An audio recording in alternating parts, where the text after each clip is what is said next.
What's going on, Bulls fans? Welcome to another episode of Chicago Bulls Central, your number one spot for everything Chicago Bulls related. On today's episode, we're basically just going to be talking all Patrick Williams. So Brian Windhorst recently came out with an update, not really an update, but saying that the Bulls are still committed to not trading Patrick Williams. We're going to talk about that, but I'm going to ask this.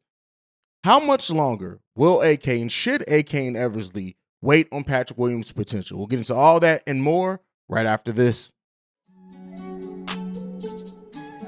You are now tuned in to Chicago Bulls Central, your number one place for all Chicago Bulls news and content.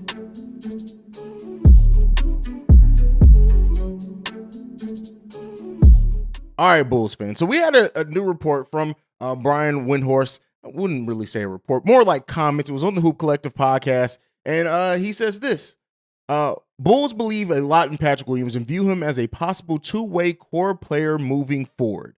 This was to say that they are not going to plan on trading him or including him in any deals anytime soon. Now, for most of us Bulls fans who cover and follow the team, no shit. We all know that AK and Eversley are not trading Patrick Williams anytime soon. There are some in the Bulls fan base that agree with this. There are some that don't agree with this. I'm in the mindset that Patrick Williams, 21 years old, didn't have his second season, only going into his third season, if you can even count that second season as an actual season for him.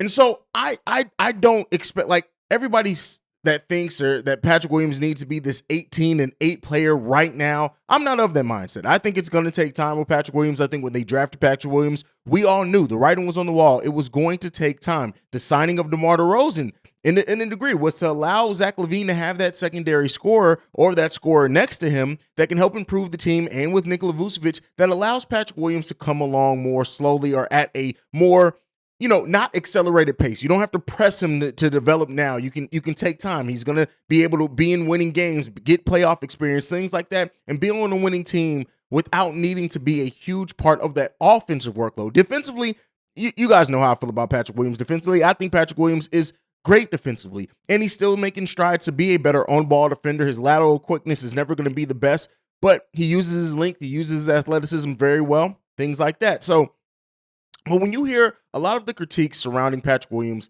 a lot of that is really just based on what people want to see from him offensively. And while I don't agree with that, right, I don't judge a player just by what they bring offensively. For some players, it takes time. Now, we have seen flashes with Patrick Williams. The Minnesota game is one of them. Best player on the floor in that game. We've seen him, when he does have the ball in his hands and does things, he looks a little bit better at times like that. Now, the coaching staff doesn't work Patrick Williams into the offense very regularly. It's not like they call a bunch of set plays for Patrick Williams. Patrick Williams also but he passes up some open shots sometimes. That's a confidence thing.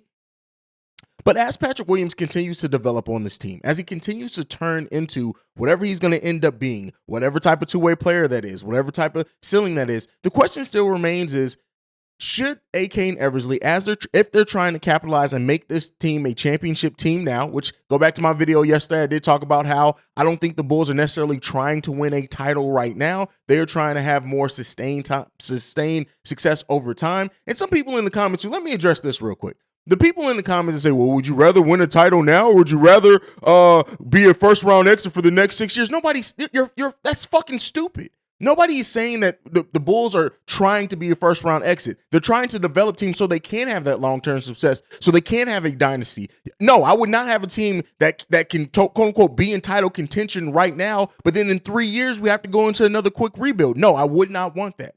I want to find whatever is going to be the most sustained success for this team over the course of time. But anyway, with that being said, what does Patrick Williams have to give? Or should AK and Eversley be more willing to trade Patrick Williams if a true title contending deal comes up? Now, some Bulls fans over the course of this summer with the Rudy Gobert news, and then like last season, some people wanted the Bulls to trade Patrick Williams for a player like Jeremy Grant that definitely wouldn't have made us championship contenders. But for Rudy Gobert, some Bulls fans did think that a Rudy Gobert type deal would make the Bulls championship contenders. I contest that. I think that it would have made us maybe an ECF contender, maybe getting past the second round, but I still don't think that team gets you, especially when you look at the financial liability that would have come with that, gets you to be a championship contender right now. I didn't see that, but for the sake of argument here, not argument, for the sake of conversation. This is Bulls Nation. We're not necessarily arguing. We're talking here. How much or how quickly does Patrick Williams need to develop before they do need to think about moving on from him? Now, I tell you right now, to bury the lead, I don't think that mindset even makes sense. I think that at the end of the day, you continue adding to your team. If you see Patrick Williams as a piece that you can continue to build around his versatility, being a 3 or 4, being able to hopefully do both effectively. We'll get to see hopefully for a full season, knock on wood, this season of him at the 4 next to Nikola Vucevic. But is that faith in Patrick Williams, is that going to be the start of unraveling of this team? Now, some may say that we already unraveled last season. While we did have a big fall off in the second half of the season, I wouldn't call that an unraveling of the franchise at all. We know what went into that. But could that begin to be that? Could that be, if they hold on to him too long, could that be something we eventually go back and look at and say, hey, it was this propensity to continue to hold on to Patrick Williams and not take advantage of his potential and trade value at earlier in his career that could do that, especially while he's on a rookie deal, before he gets his first extension, and we'll see what that extension ends up being. But before that, are the Bulls not capitalizing on doing that? How much longer can they wait on the potential of Patrick Williams? And here's what I have to say to that. My answer to that is they can continue to wait as they continue to improve the team. And while some Bulls fans will have you believe the Bulls didn't do anything to improve this offseason, you guys know I'm not of the mindset of that. Did they make the home run swing? No. Nobody can say that they did, but they still did make moves to improve this team. As the team is not plateaued yet, and we had one season of playoff success. I hate when fans get so caught up in what they want, what they desire, just the fact that they just want to feel like the team's doing something. The only sign that they can think of that is making drastic moves every offseason. Until your season plateaus, and it happens for every team. Every team eventually plateaus with that current core. We haven't reached that point with the Chicago Bulls yet. Vooch hasn't been here long enough. DeMar DeRozan hasn't been here long enough. We haven't seen a healthy Lonzo Ball long enough. Io's still ascending. Patrick Williams is still ascending. We haven't even gotten to see Dalen. We have not reached the point yet of this team being at a plateau. Do you remember that Baby Bulls era team? That team that was built around Kurt Heinrich, Ben Gordon, and Luol Deng before Derrick Rose came here? And we went from being, I think, like a 48, 49 win team to then dropping down the season before. That team plateaued. Which Scott Skiles and everything, that team plateaued. We eventually had to bring in Del Negro and everything like that. But that team did plateau. There was just a certain level in which that team could have gotten to with that roster, and then they end up getting lucky and bringing in Derrick Rose. Until this team hits a true plateau, meaning over the course of 2, 3, 4, God forbid, 4 years of us just not being able to take it up a notch or hit consistent improvement with being able to actually see everyone. Keep in mind, we saw 5 games of our projected starting lineup together, and we're going to start off this season without seeing that starting lineup together too with Lonzo Ball. So with those things in mind, it's going to be a long time before I think AK and Eversley consider that. Now, if that's what I started to got off topic there for a second. Well, not off topic, but hit a detour.